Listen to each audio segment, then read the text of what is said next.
Himala, kasalanan bang humingi ako sa langit ng isang himala?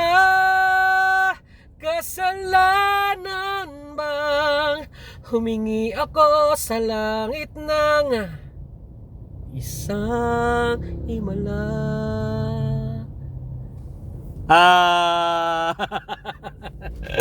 Happy lang tayo kahit dinudumog ng problema, mga tol. Kayo naman, mga tol, eh. Oh, ganun lang talaga buhay-buhay hanggat nasa lupa, hanggat existing ka pa. Pag non-existing ka na, oh, ganun na yon. Wala ka ng problema. Depende na lang kung makasalanan ka.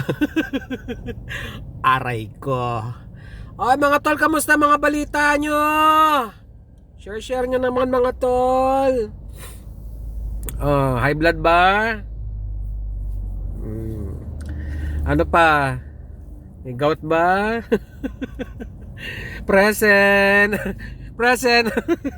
Ay, ng buhay to. Buti, yung pala na kukuha ko rito sa pagti-TNBS. Di ba? Ay, yun ang pinaka ano ngayon sa atin dito sa Pilipinas, eh. Kesa naman mag call center ako, di ba?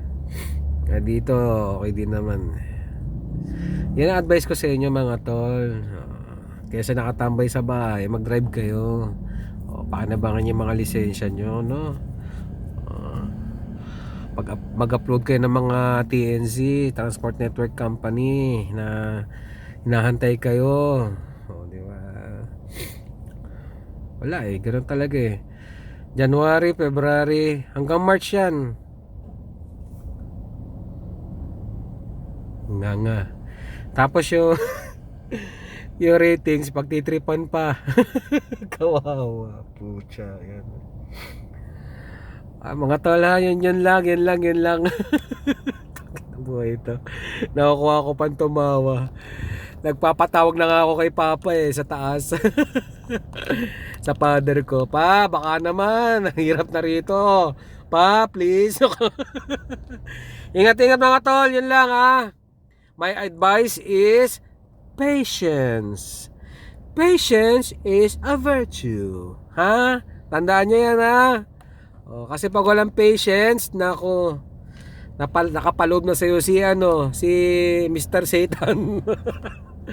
Ayun lang, mag-aahit na naman pala ako. Haba na naman, nagko-comment na naman yung aking mga mahal na followers. Nagme-message na magpagupit at magpaahit na, magpakulay daw ng buhok para hindi daw nai-stress.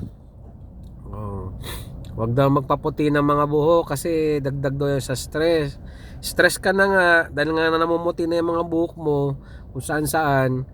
Ayaw mo pang depensahan. Pakulayan mo daw, pakulayan ko daw. Ay, mga tol, ha, salamat, ha. Ingat tayo, Lord. Gabayan niyo po kami, Lord. Salamat po.